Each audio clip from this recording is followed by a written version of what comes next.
So let's try that in the field, well, my yard more accurately, with the Playmobil train.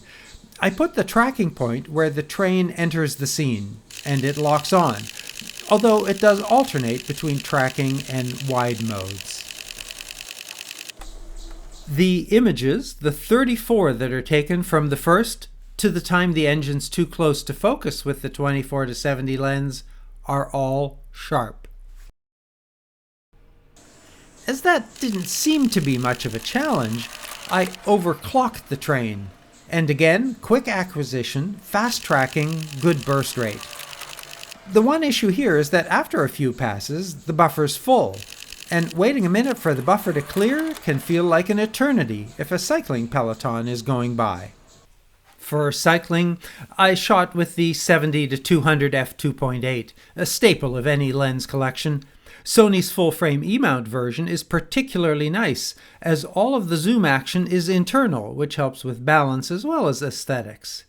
Filter diameter is 77mm. With the tripod mount, it tips the scale at over 1.5 kilos, nearly 3 times the weight of the A7R IV, which explains the tripod mount. I'm not sure what this little port on the lens hood does. Do you?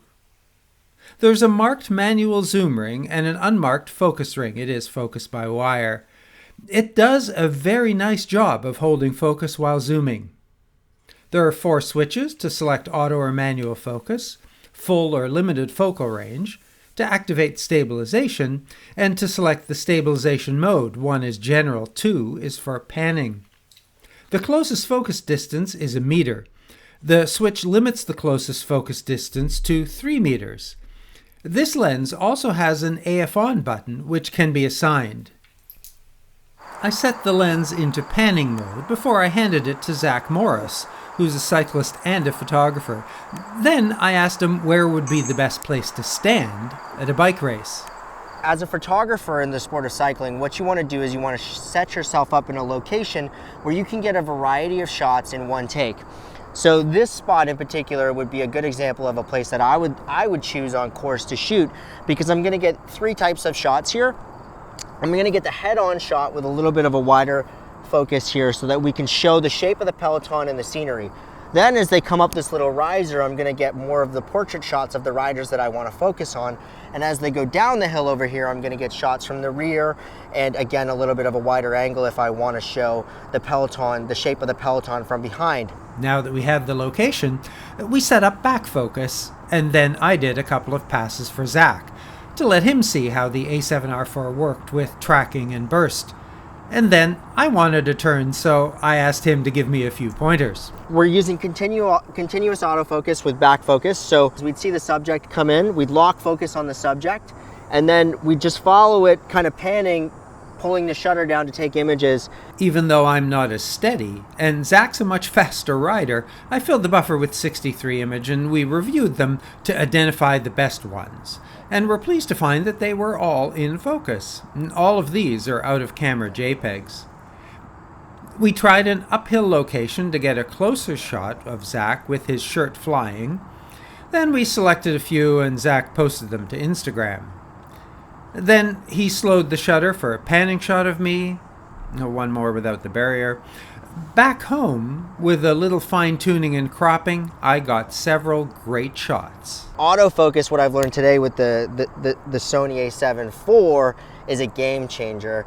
You can basically, take your mind off of focusing and just pull the trigger and get more shots if the camera's going to focus for you. I also wanted to get some shots for slow motion video. I'll get to that later. And Zack had one more request. So I want to be able to go from long distance portrait to this pile of bodies right in front of me and be able to get every shot in focus. That's the way cycling works, and if a camera could do that, that would be a powerful feature. I promised that I would show him how to do that later in the video. Using a custom key, tracking can be switched on for any focus area in continuous focus mode. With center spot, I press and hold the assigned key, then the shutter to focus and track the object. Tracking sensitivity can be both increased and decreased from the standard setting we've been using. Using 1, the locked on setting stops foreground objects from distracting the focus engine. There is an independent video version of this setting. There's a dedicated AF on button. Use the AF with shutter switch for back focus so that the shutter doesn't force a focus check each time it's pressed. Although my preference is to have the AF on button focus in manual focus mode, Sony requires the interlock to be specifically disrupted. Use focus area limit to reduce the focus area options and simplify the selection list. Shooters in high-pressure situations like Zack need to be able to change several settings on the fly, and although there are a few limits, the Reg Custom Shoot set can hold up to 3 quick change sets.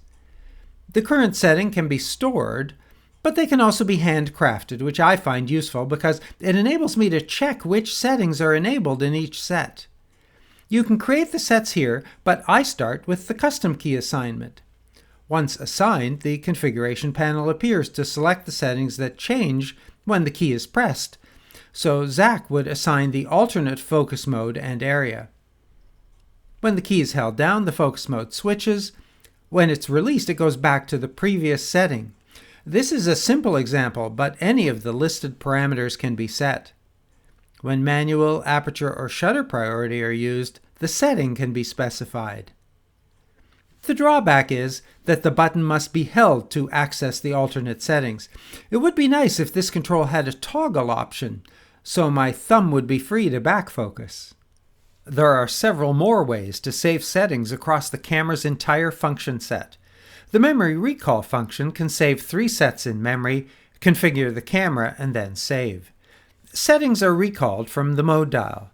4 more can be saved to an SD card. The list of functions that can be saved is extensive and includes the video mode settings. The only limitation is program shift. The setup menu also has a save settings function with 10 slots to save and retrieve or copy a configuration to another camera.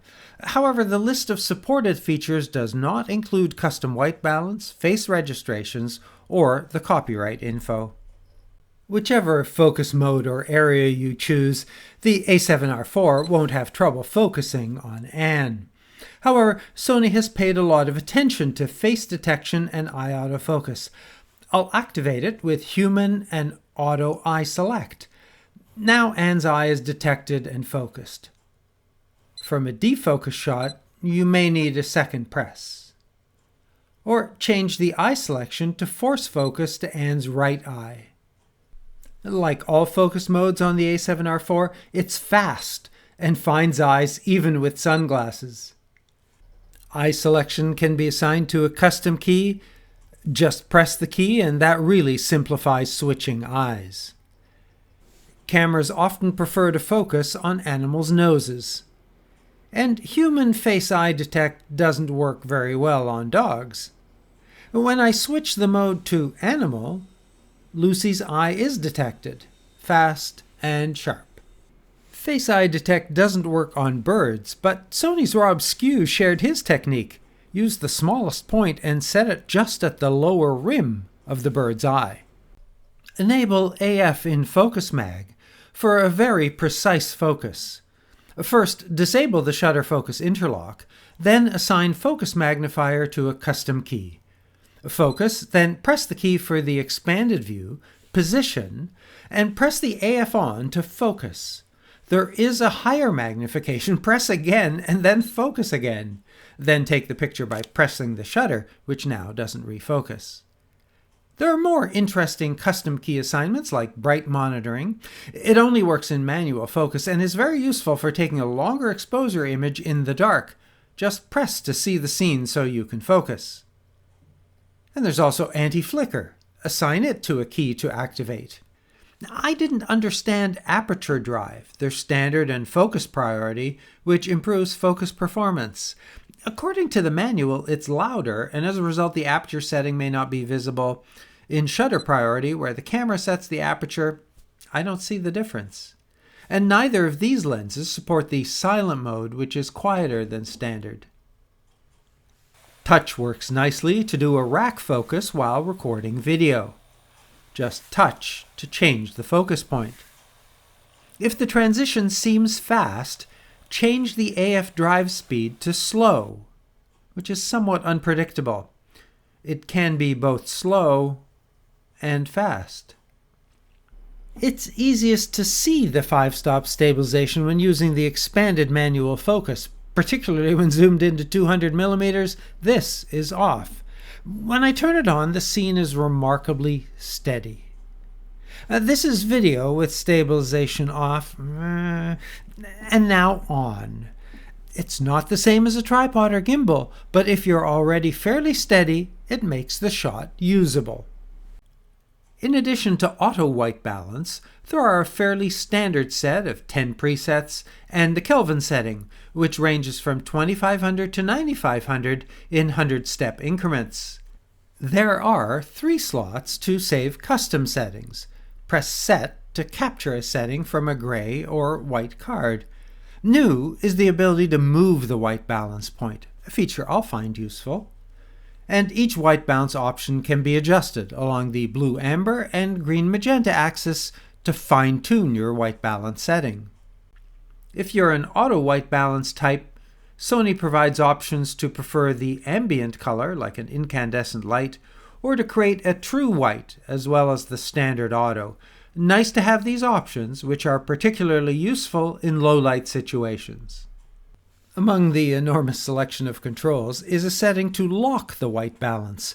Use continuous so it doesn't change in the middle of a burst, or with half press to grab a white balance from one part of a scene to use with a different composition. The A7R IV's stated dynamic range is 15 stops. If the dynamic range is large, the DR feature can extend the range in an image, turn it on to auto, or use levels 1 to 5, each of which can provide an increased range without any unnatural artifacts. The A7R IV's color profiles, called Creative Styles, include 12 presets tuned for specific scenes and include neutral and portrait. Each of these can be fine-tuned with adjustments to contrast from -3 to +3, saturation +3 to -3, and sharpness with 11 levels.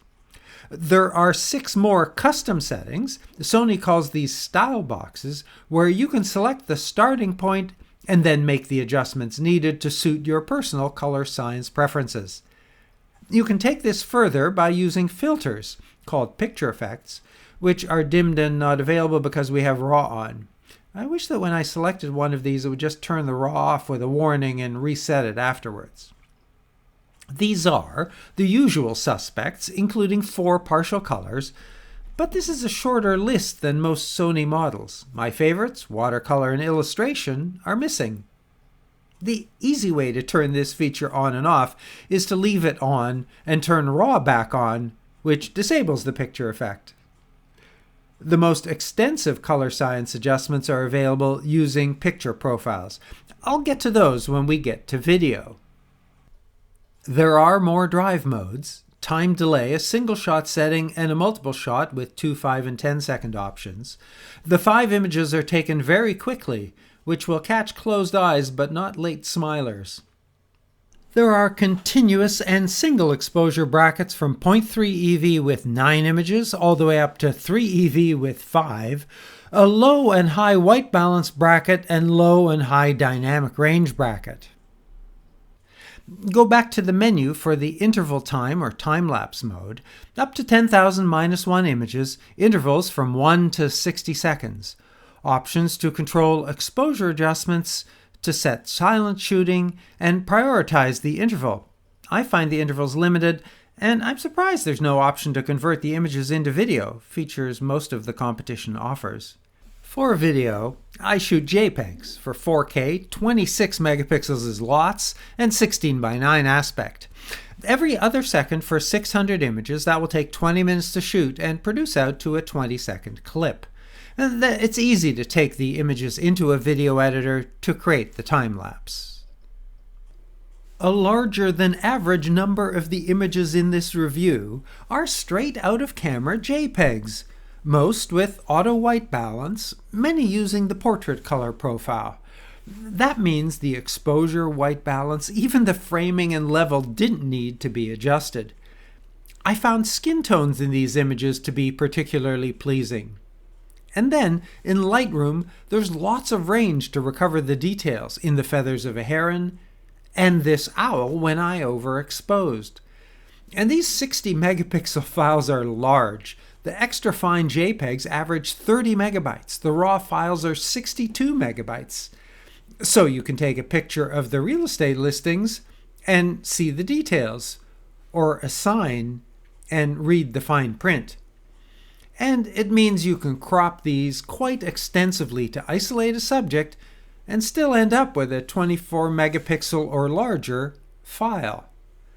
However, if 60 megapixels doesn't seem sufficient, the A7R IV has a pixel shift mode to create more detailed images. Two settings. One takes 4 shots and creates a 60 megapixel image. However, the pixel shift means that every pixel contains all 3 colors, not just one, as with the standard Bayer color pattern. You'll need a tripod to keep the camera perfectly still as the shots are taken. The 4-shot mode saves 423 megabyte RAW files to the card. So even though there's no special folder or name, they're easy to spot among the others. The final images are not created in camera. First, connect the camera to a computer with the included USB-C cable. The computer needs the free Sony Imaging Edge remote desktop app, which is also used for tethered shooting. On the camera, turn PC remote on and the camera connects. Now for me, this did not turn out to be a plug-and-go project. Leave time to get set and do some troubleshooting. I shot a test image for comparison. The image transfers to the computer and a second app, Viewer, displays the image. Both RAW and JPEG are transferred. Change the settings to Pixel Shift and select the 4-image mode. Same process. This time only RAW files, and after a second or two, a new RAW file with the extension ARQ appears. Although Lightroom Classic does support the ARW RAW files from the A7R IV, the ARQ format doesn't seem to be supported, and this file is 490 megabytes. Double-click this to load a third app, Editor. Although Editor has a bunch of photo manipulation tools, I just used it to output the image, a 51 megabyte JPEG. This process takes a while. For higher resolution, there's a second 16-image mode that uses pixel shift both to increase the resolution as well as eliminate the Bayer pattern. The steps are the same, only now it saves 16 raw images and a 2 gigabyte ARQ file, which produces a 216 megabyte JPEG. This JPEG file has a resolution of about 19,000 by 12,000 pixels, 240 megapixels. These are big, super detailed captures.